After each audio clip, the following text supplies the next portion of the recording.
इतिहास इस बात का साक्षी है कि दुनिया में कोई भी प्रशासन का अभियान अपने दम पर सफल नहीं हुआ है जब तक जनता का उसमें सहयोग नहीं रहा है।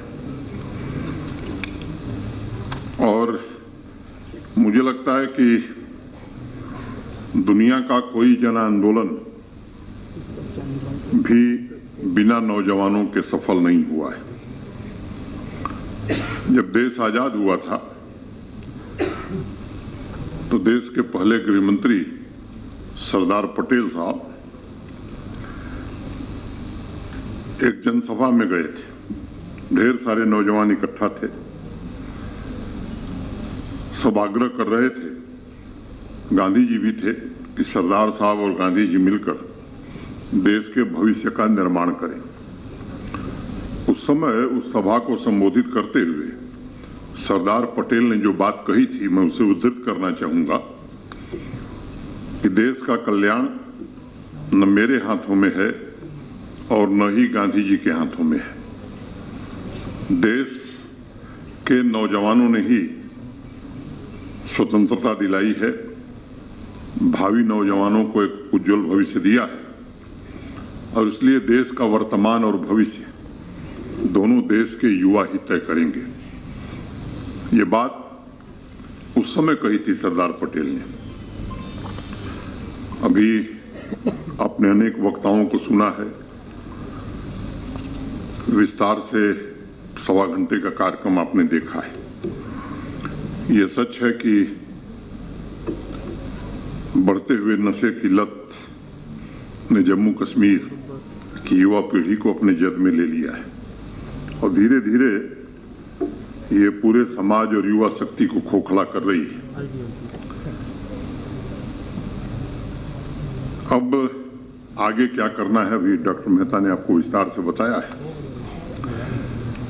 ये ड्रग एडिक्शन के प्रिवेंशन और इसे प्रभावी तरीके से हैंडल करने की रणनीति हमारी क्या होगी।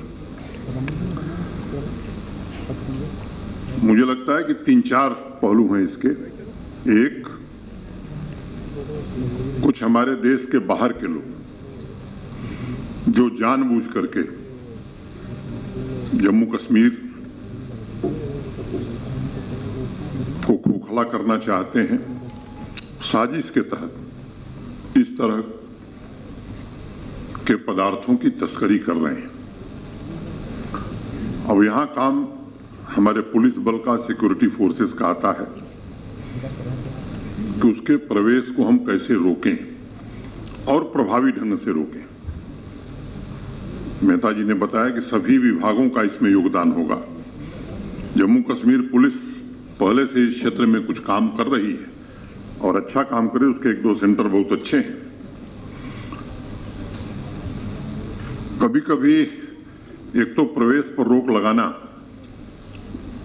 दूसरा मैं ऐसा मानता हूं कि एक समय था जहां का मैं रहने वाला हूं, वहां भी 80 के दशक में ढेर सारे नौजवान इस बुरी लत के शिकार हो गए थे। हमारे यहाँ सामान्यतया पुरुष घर के बाहर सोते हैं।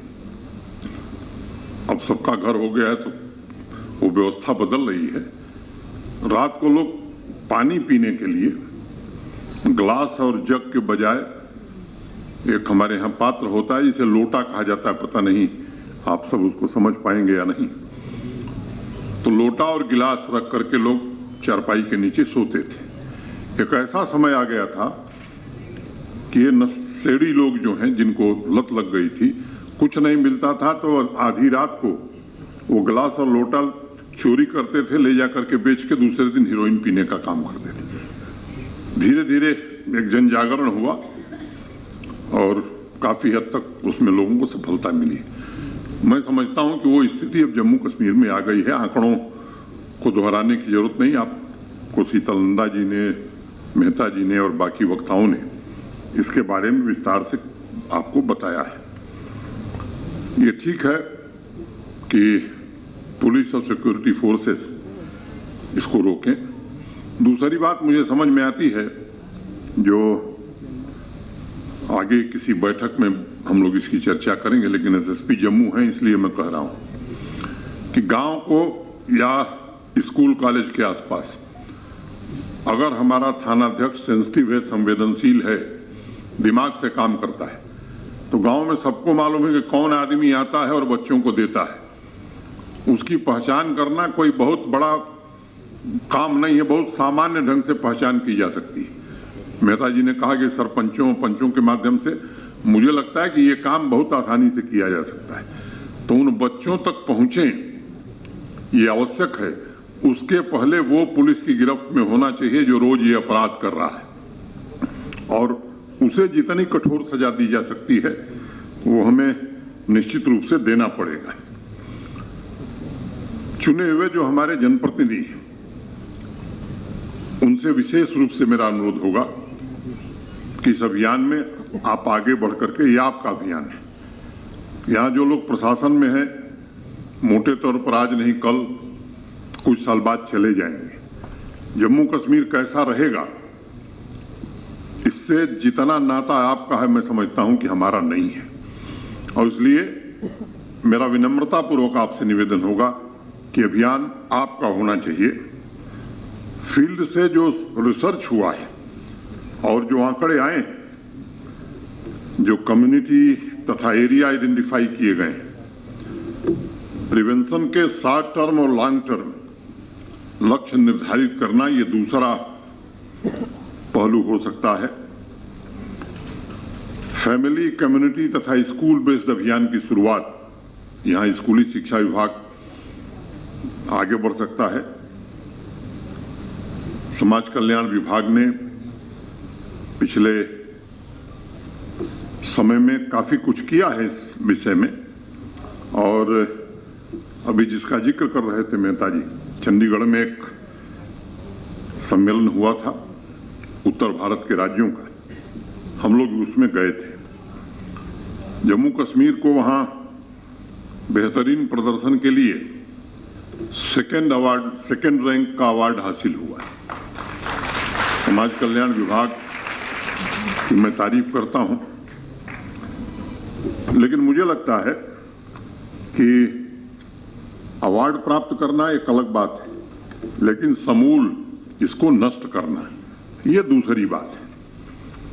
एक बात कही जाती है कि चेंज जो शब्द है वो फर्स्ट पर्सन सिंगुलर नंबर माने आई, प्रथम पुरुष एक वचन का शब्द है।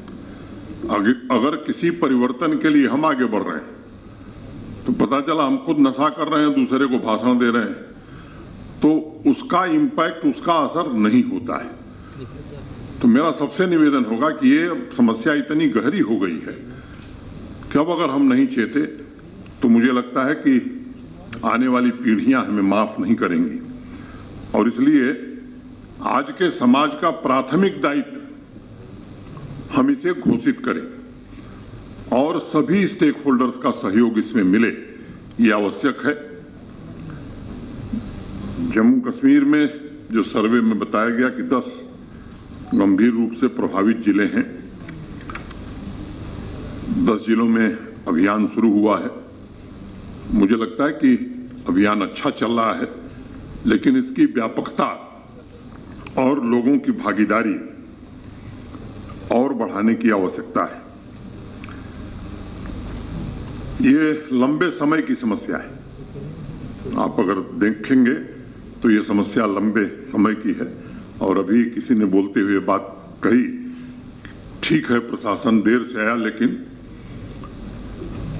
पहले प्रशासन को सचेत होना चाहिए था। मैं इस बात को स्वीकार करता हूं और मैं आभार व्यक्त करता हूं। योजना हम सब चर्चा कर रहे थे, योजना बना रहे थे, लेकिन देर से आए दुरुस्त आए, मैं आज यही कहूंगा।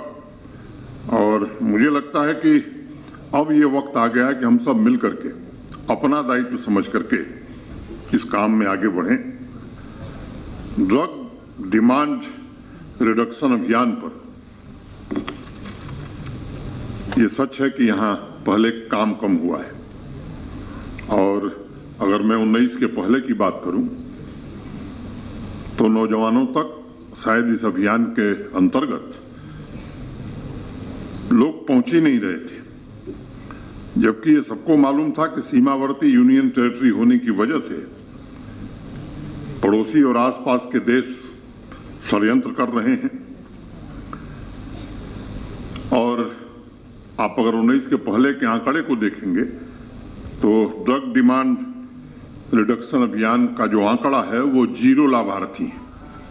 तो ये 0 लाभार्थी इस बात को बताता है कि इस बात पर तवज्जो नहीं दिया जा रहा था और इसलिए हमारी चुनौतियां और बढ़ गई। मैंने पहले कहा कि ड्रग ट्रैफिकिंग का एक बड़ा भारी नेटवर्क प्रभावी तरीके से काम कर रहा है, उसको काउंटर करने की कोशिश हो रही है और इसके कारण समाज में जो जहर फैल रहा है, अब इसे रोकना ये दोहरी जिम्मेदारी है। यहाँ स्वयंसेवी संस्थाओं के लोग हैं, डॉक्टर्स हैं, विभिन्न सामाजिक संगठनों के और समाज के हर वर्ग के प्रतिनिधि हैं। मैं आपसे फिर ये बात दोहराना चाहता हूं जो हमारे मुख्य सचिव ने कही कि सरकार अकेले इससे नहीं लड़ सकती है, आपको भी हमारे साथ खड़ा होना होगा और मैं कहूं कि आपको आगे चलना होगा। सरकार आपके साथ कदम ताल करने के लिए तैयार है। आजादी के अमृत कालखंड में 15 अगस्त को जब जम्मू कश्मीर के लोगों को मैं संबोधित कर रहा था तो 4 संकल्प हमने लिए हैं। एक, भयमुक्त जम्मू कश्मीर बनाना, दूसरा भ्रष्टाचार मुक्त जम्मू कश्मीर बनाना, तीसरा नशा मुक्त जम्मू कश्मीर बनाना और चौथा रोजगार युक्त जम्मू कश्मीर बनाना। और इन चारों संकल्पों पर दृढ़ता के साथ, प्रतिबद्धता के साथ और पूरी क्षमता के साथ हम सब काम करेंगे। आइए आप हमारे साथ, हम आपको भरोसा देते हैं कि प्रशासन की तरफ से हम कोई कमी नहीं होने देंगे। इन चारों संकल्पों की सिद्धि का एक ही रास्ता है, जन भागीदारी। जनता के सहयोग से ही समाज में फैले हुए इस कैंसर का इलाज किया जा सकता है। अभी जो प्रेजेंटेशन आपने देखा है, जम्मू संभाग के 4 जिले जहां युवा शक्ति की सफलता का भी पुराना इतिहास रहा है, लेकिन ये चारों जिले डोडा, किश्तवाड़, पुंछ, राजौरी ये नशे से प्रभावित जिलों की श्रेणी में हैं। मैं ये नहीं कह रहा हूं कि 4 के अलावा नहीं है, 4 के अलावा भी हैं, लेकिन ये 4 शीर्ष पर आ रहे हैं। और इसलिए पुलिस के जो आंकड़े बता रहे हैं, जम्मू संभाग से हर साल 1000 ड्रग ट्रैफिकर्स गिरफ्तार किए जा रहे हैं। इसमें से ज्यादातर ट्रैफिकर्स पहले ड्रग एडिक्ट थे। पुलिस तथा एंटी नारकोटिक्स फोर्स ने ड्रग ट्रैफिकिंग के खिलाफ जो नीति अपनाई है, जो अभियान शुरू किया है, ड्रग डीलर्स और ड्रग ट्रैफिकर्स के पूरे नेटवर्क को कैसे ध्वस्त किया जाए, इसकी मुकम्मल योजना बनाई गई है। मैं उम्मीद करता हूं कि उस मुकम्मल योजना पर काम किया जाएगा। प्रधानमंत्री आदरणीय नरेंद्र मोदी जी के नेतृत्व में जम्मू कश्मीर अब आत्मविश्वास और अपनी पूरी क्षमता से निर्णय भी करता है, उसे क्रियान्वित भी करता है। पड़ोसी के कुत्सित प्रयासों को विफल करने के लिए हमारे सुरक्षा बलों के जवान, पुलिस हो, आर्मी हो, सीएपीएफ के जवान दृढ़ता से काम कर रहे हैं। और पिछले कुछ महीनों में जो सीजर हुए हैं वो इस बात का प्रमाण है कि पहले की तुलना में हमारी रणनीति काफी प्रभावी है, लेकिन अभी उसमें भी बहुत ज्यादा सुधार की आवश्यकता है। अब मुझे लगता है कि उतने ही दृढ़ता के साथ हमें एक जन आंदोलन, इस जन आंदोलन को तीव्र करना होगा। ड्रग से रिकवर बच्चों की जुबानी हमने सुनी है, उनके घातक परिणामों के बारे में हमने जाना है। पल्लवी तथा डॉक्टर अभिषेक चौहान की बातों को भी मैं गौर से सुन रहा था। इसमें कोई शक नहीं है कि नशा पूरे समाज को अपाहिज बना देता है, निकम्मा बनाता। समाज उस ऊर्जा शक्ति से वंचित हो जाता है जो उसके लिए प्रोडक्टिव हो सकती है।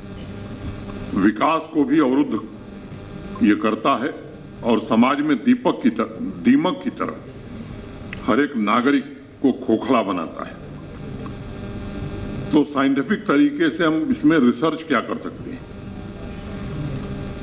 सेक्रेटरी हमारी शीतल नंदा जी, उनकी टीम ने 10 प्रभावित जिलों में, जैसा बताया उन्होंने, कि institute of mental health and neuro sciences के सहयोग से सर्वे के द्वारा ड्रग एडिक्ट्स और उनमें प्रचलित नशे की जानकारी इकट्ठा की है। संख्या इससे ज्यादा है ऐसा अनुमान है। 1764 गांवों में 1652 एजुकेशनल इंस्टीट्यूशंस तक पहुंचकर अभियान चलाया गया है। मुझे लगता है कि इस अभियान को कैसे हम प्रभावी बना सकते हैं, इस रणनीति पर हमें व्यापक चर्चा करने की जरूरत है। और इसमें जिला कलेक्टर्स का रोल ज्यादा बढ़ जाता है। मुझे लगता है कि एक तो समाज कल्याण विभाग, जिला प्रशासन, स्वयंसेवी संस्थाएं और कम्युनिटी लीडर्स, इनको हम कैसे इंगेज करके एक साथ आगे बढ़ सकते हैं, ये इन्फ्लुएंसर्स का काम करेंगे। लोगों को जागरूक करने के लिए युवाओं में प्रचलित मीडियम का इस्तेमाल किया जा सकता है। समाज कल्याण और डिप्टी कमिश्नर्स को ये देखना होगा कि नौजवान कौन से मास मीडिया टूल्स का ज्यादा इस्तेमाल कर रहे हैं। जरूरी नहीं कि वह सिर्फ न्यूज़पेपर हो, बल्कि सोशल मीडिया या रेडियो के जरिए भी आप टारगेट ऑडियंस तक पहुंच सकते हैं। कम्युनिटी लीडर्स, डॉक्टर्स, स्वयंसेवी संस्थाओं और पंचायती राज संस्थाओं, शहरों में जो हमारे चुने हुए प्रतिनिधि हैं, नीति निर्माण की मीटिंग में मुझे लगता है कि उन्हें भी बुलाने की आवश्यकता है, अगर हम उनका सहयोग चाहते हैं।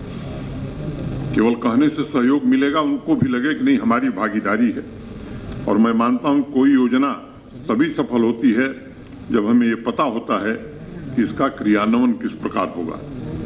और इसलिए मेरा बल होगा कि बॉटम अप अप्रोच हमें अपनाना होगा।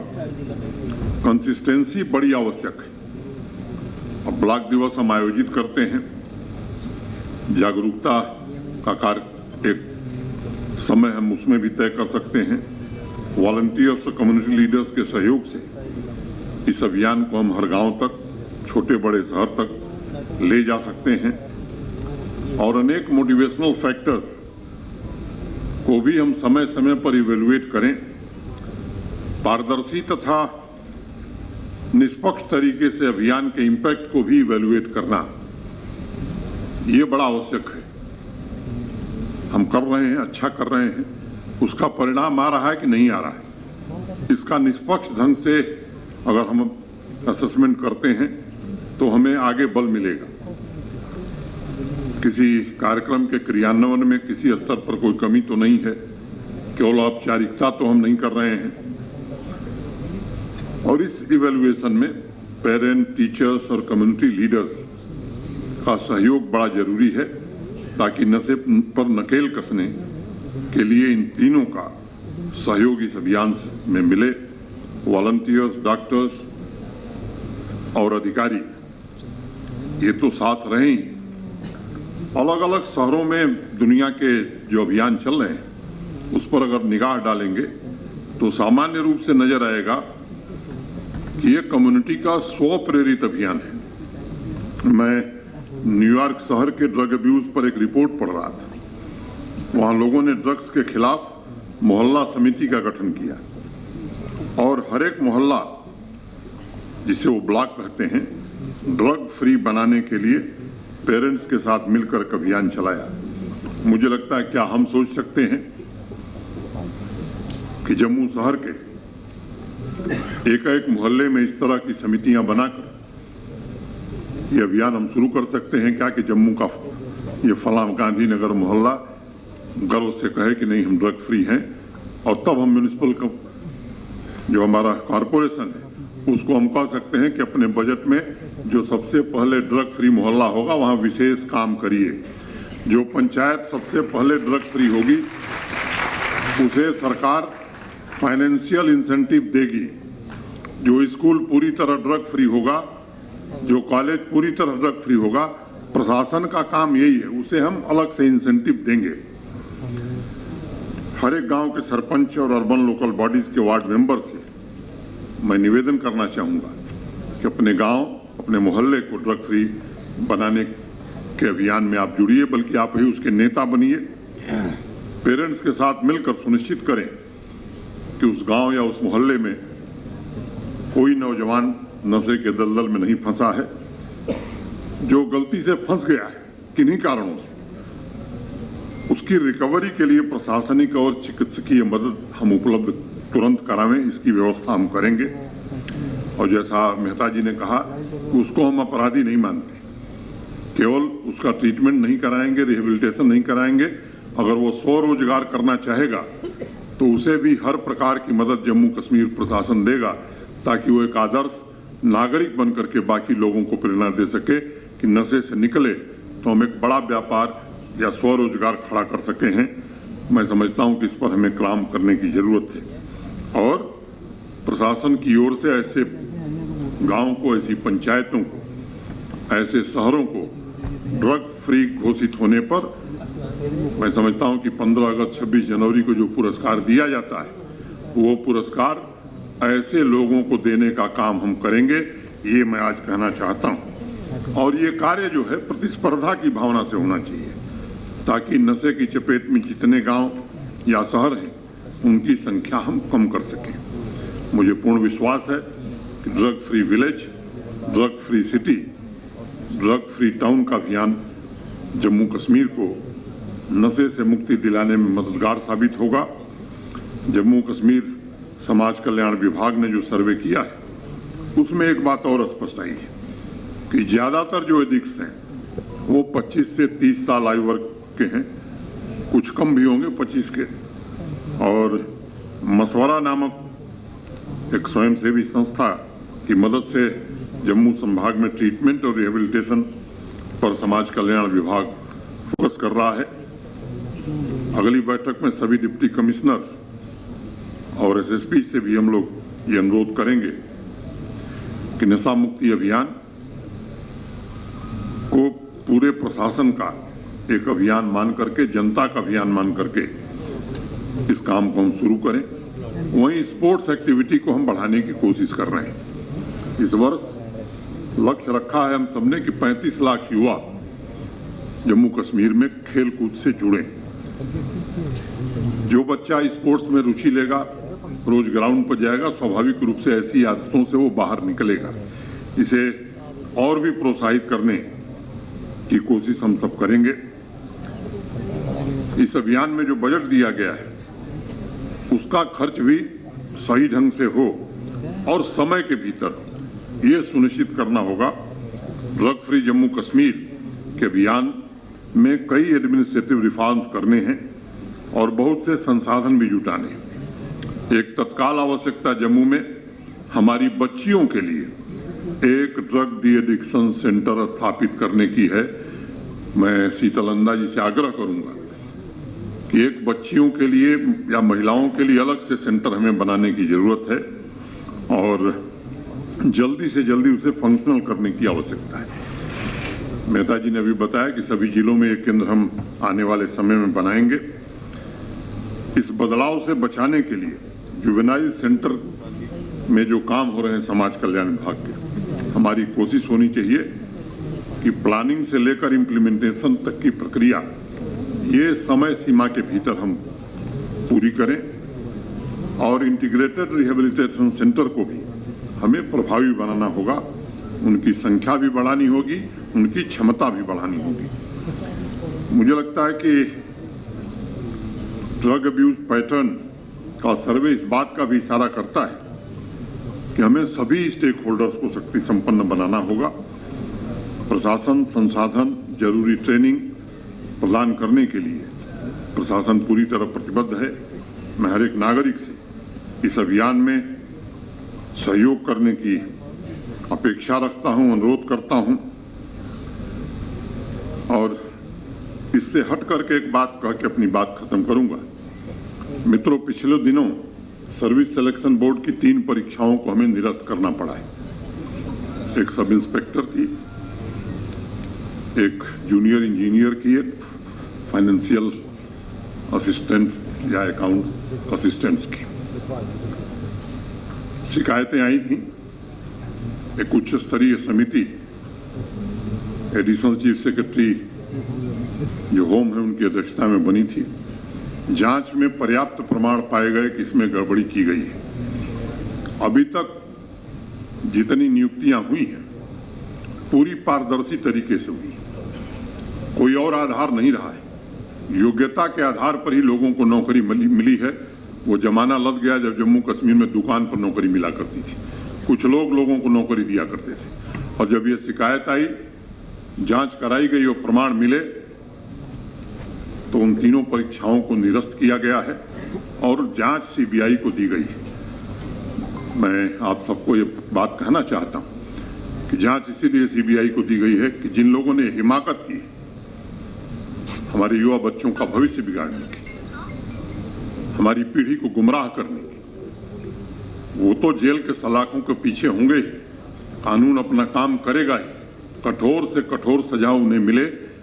जहां ये भी हम सुनिश्चित करेंगे, वहां ये भी हम सुनिश्चित कर रहे हैं कि ये तीनों परीक्षाएं आने वाले अक्टूबर माह में, उस प्रक्रिया में तेजी से हम सब काम कर रहे हैं, करके उन बच्चों को जल्दी से जल्दी रोजगार के अवसर उपलब्ध कराएंगे। जो भी रिक्तियां हैं जम्मू कश्मीर प्रशासन, हम कोशिश करेंगे कि आने वाले महीनों में विज्ञापित करके 6 महीने में, आज की तारीख में जो खाली पद हैं 6-8 महीने में भर दिए जाएं, इसकी भी हम कोशिश कर रहे हैं।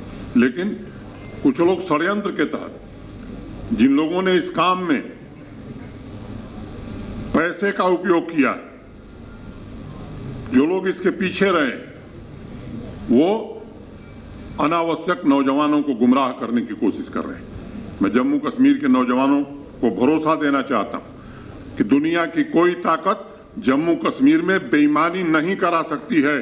जिसको योग्यता है, जिसको मेरिट है, उसे नौकरी मिलेगी। ये निहित स्वार्थी लोग जो चाहते हैं कि पहले वाला जमाना फिर आ जाए, योग्यता को, मेरिट को फिर से नकारा जाए, मैं आपसे निवेदन करना चाहता हूं नौजवान मित्रों, यहां से जाओ तो जहां नशे के खिलाफ अभियान चलाना है, वहीं इन लोगों के खिलाफ भी अपने घरों में जाकर के कहो कि ये कुछ लोग हैं, कुछ चंद लोग हैं जो इसके आदी रहे हैं कि घर बैठे बिना पढ़े नौकरी पाते रहे हैं। फिर वही व्यवस्था ये लाना चाहते हैं। जब तक मनोज सिन्हा है, जब तक नरेंद्र मोदी की सरकार, ये व्यवस्था नहीं आ सकती है।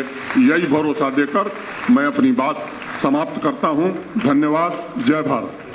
हमसे जुड़े रहने के लिए हमारे YouTube चैनल को सब्सक्राइब करें और नई वीडियो की नोटिफिकेशन के लिए बेल आइकॉन को दबाएं।